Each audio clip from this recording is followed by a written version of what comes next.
नमस्कार, आप सभी का स्वागत करता हूं अपने YouTube चैनल सुरेंद्र सिंह बोरा में। साथियों, उत्तराखंड बीएड ब्रिज कोर्स को लेकर जो हमने याचिका डाली है, याचिका संख्या WPSB 223/2021। तो बहुत सारे साथियों ने, यानी कि उत्तराखंड से ब्रिज कोर्स के अधिकारों की लड़ाई जब शुरू होती है, वो राष्ट्रीय पटल पर जब जाती है, तो बहुत सारे डिप्लोमा होल्डर्स जैसे BSTC, BTC, DLED, अन्य जो भी हों, जिस तरीके से डिप्लोमा होल्डर्स हैं, कई लोग तो हमारे समर्थन में थे, कई लोग हमारे विरोध में भी थे। उन्होंने कहा कि पूरे देश में जो है कि ब्रिज कोर्स नाम की कोई चीज़ है ही नहीं। ठीक है, मैंने भी एक्सेप्ट किया कि ब्रिज कोर्स नाम की कोई चीज़ है ही नहीं। उनकी बात को एक बार के लिए मैंने एक्सेप्ट कर लिया, लेकिन उनको ये नहीं पता था कि जो NCT की अधिसूचना 23/8/2010 है, जिसके आधार पर पूरे देश में PRT रिक्रूटमेंट आज भी प्रोसेसिंग है, यानी कि जो भी PRT रिक्रूटमेंट होते हैं वो 23/8/2010 की अधिसूचना के आधार पर ही होता है। यानी कि अकॉर्डिंग टू NCT नोटिफिकेशन 23 अगस्त 2010, तो उसके अकॉर्डिंग ये सारी प्रोसेस आज भी जो है कि प्रायोरिटी रिक्रूटमेंट यानी प्राइमरी टीचर रिक्रूटमेंट के लिए होती है, और यही रूल आज सर्वमान्य है, पूरे देश में मान्य है। तो अब यहाँ पर जो बात मैंने कही कि हमने कहा कि हम जो हैं कि उसके इक्वल हैं, किसके? DLED के, क्योंकि DLED को जो RT एक्ट 2009 यानी कि निःशुल्क एवं अनिवार्य बाल शिक्षा अधिकार अधिनियम 2009 की धारा 23 उपधारा 1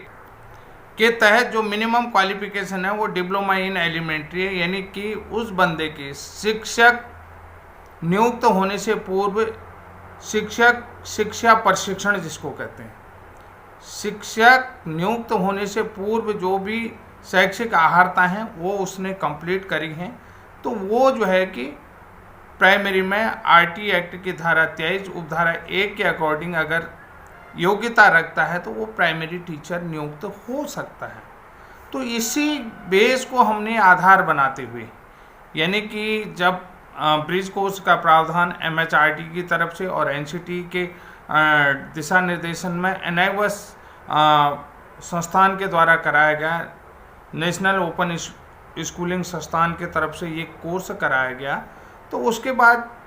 जो भी मतलब पेडागोजिकल वीकनेस BEd कैंडिडेट के थे, RT एक्ट गवर्नमेंट में और प्राइवेट सभी स्कूलों में लागू होता है। जो 1 से 8 तक पढ़ा रहे उन सभी टीचरों को ये करना अनिवार्य था।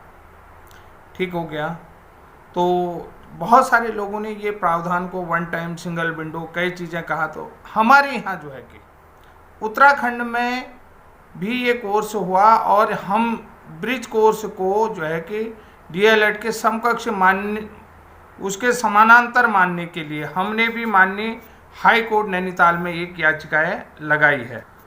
उसको लेकर आप लोगों के तमाम सवाल थे कि आप कैसे कह रहे हैं कि इसके समकक्ष इसको माना जाए। तो मेरे को एक विभागीय पत्र मिला, यानी कि विभागीय पत्रांक था, वो जो है कि पेंशन को लेकर के था, कि जो पेंशन को लेकर के जो अग्रेतर कार्रवाई होनी है, तो उसके लिए जो है कि एक तरीके से जिला प्राथमिक शिक्षा अधिकारी का डायरेक्शन था सभी उप खंड शिक्षा अधिकारियों के लिए, ये सारे उप जिला शिक्षा अधिकारियों के लिए ये डायरेक्शन थे। उसमें इस सभी चीज़ का उल्लेख किया गया था, और ये एक बहुत बड़ा हमारे पास सबूत के तौर पर भी कि उत्तराखंड जो शिक्षा विभाग है उसमें BEd ब्रिज कोर्स प्रशिक्षितों को लिया गया है और उनको जो है कि डाइट DLED के समकक्ष माना गया है। और इसकी पुष्टि कौन करता है? इसकी पुष्टि विभाग करता है, और विभाग का वो जो पत्रांक है वो मैं आपको पढ़ देता हूँ। उसका विषय क्या? कार्मिक लोक शिकायत तथा पेंशन मंत्रालय, पेंशन और पेंशन भोगी कल्याण विभाग, भारत सरकार के कार्यालय, ज्ञापन संख्या 57/5/2021, यानी कि 57 जो है कि मई 2021 का होगा। ये दिनांक 3 मार्च 2023 में उल्लेखित व्यवस्था को उत्तराखंड राज्य में लागू किए जाने के संबंध में, मैं अपनी स्टेट की बात कर रहा हूँ, तो उसी में इस ब्रिज कोर्स के बारे में यानी कि विशिष्ट बीटीसी के बारे में सारी चीज़ें बता दिया गया कि ये जो है कि डाइट डीएलएड के समकक्ष है। बात यहाँ पर समकक्षता की हो रही है। अब आप जो मैं ये पत्र दे रहा हूँ, इस पत्र में जो मैंने लाल लाइन करी हुई है, उस लाल लाइन यानी कि अंडरलाइन किया, रेड लाइन किया हुआ है, रेड लाइन से उसको हाईलाइटेड किया है, उसको आप ध्यान से पढ़िए कि ये क्या चीज़ है और ये क्यों वैलिड है और क्यों हम लोग कोर्ट गए हैं। आप बेहतर ढंग से इस चीज़ को समझ सकते हैं और कहाँ तक हमारा दावा पुख्ता है और मजबूत है, इस बात की जो है कि पुष्टि विभाग कर रहा है या नहीं कर रहा है, क्या इसका आधार है, ये सारी चीज़ें आप देख सकते हैं इस स्क्रीन में। तो साथियों, अब यहाँ पर बात करते हैं कि यहाँ पर क्या किया गया कि प्रारंभिक शिक्षा विभाग के अंतर्गत समय समय पर नियुक्ति हेतु निर्धारित प्रशिक्षण आहर्ताएं, यहाँ पर जो निर्धारित यानी कि जो तय की गई हैं निर्धारित प्रशिक्षण आहर्ताएं यानी कि जो ट्रेनिंग प्रोग्राम है, बीटीसी तथा समकक्ष यानी कि प्राइमरी टीचर जो बनेंगे बीटीसी तथा समकक्ष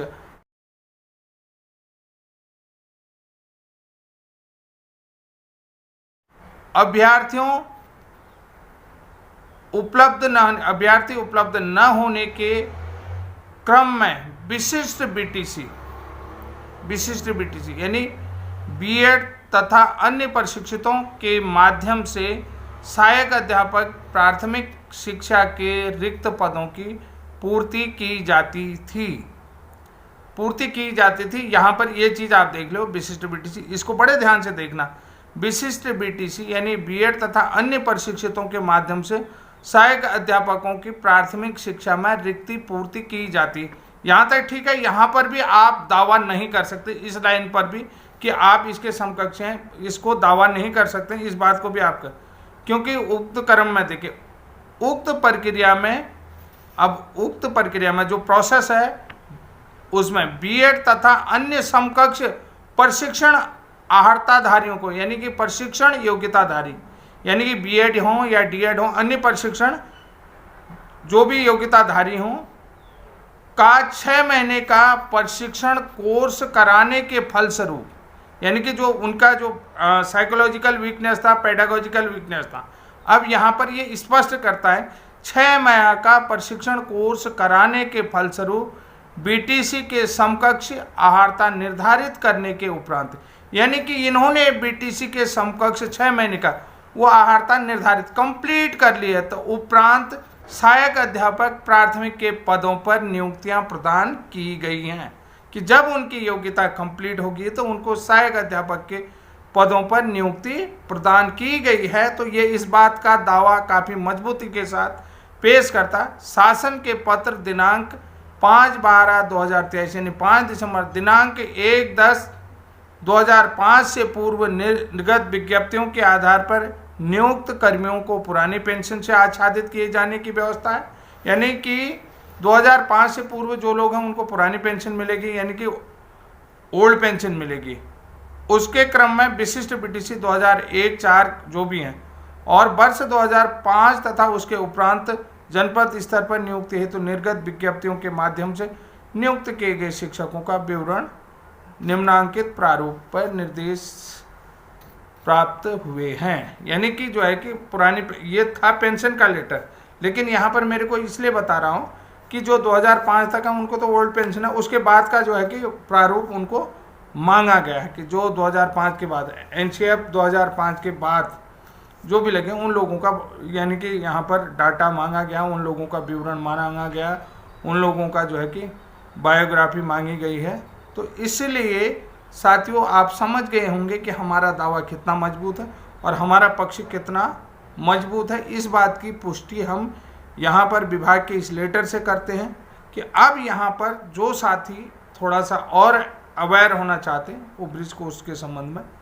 यहाँ से जो भी है सूचना अधिकार के माध्यम से और डिटेल जुटा सकते हैं, RTI लगा सकते हैं। तो साथियों, आज का वीडियो मैं जहाँ तक समझता हूँ कि आप लोगों को बेहतर लगा होगा। इस बेहतर जानकारी के लिए आप चैनल को लाइक करें, वीडियो को शेयर करें। जिन्होंने मेरा चैनल सब्सक्राइब नहीं किया है तो उनसे हाथ जोड़कर निवेदन है कि आगे इसी तरीके की जानकारी के लिए आप चैनल को सब्सक्राइब करें, ताकि टाइम टू टाइम आपको जो है कि इन्फॉर्मेशन अपडेट मिलती रहे। तो आज के लिए इतना ही, तब तक के लिए थैंक यू। जय हिंद, जय उत्तराखंड।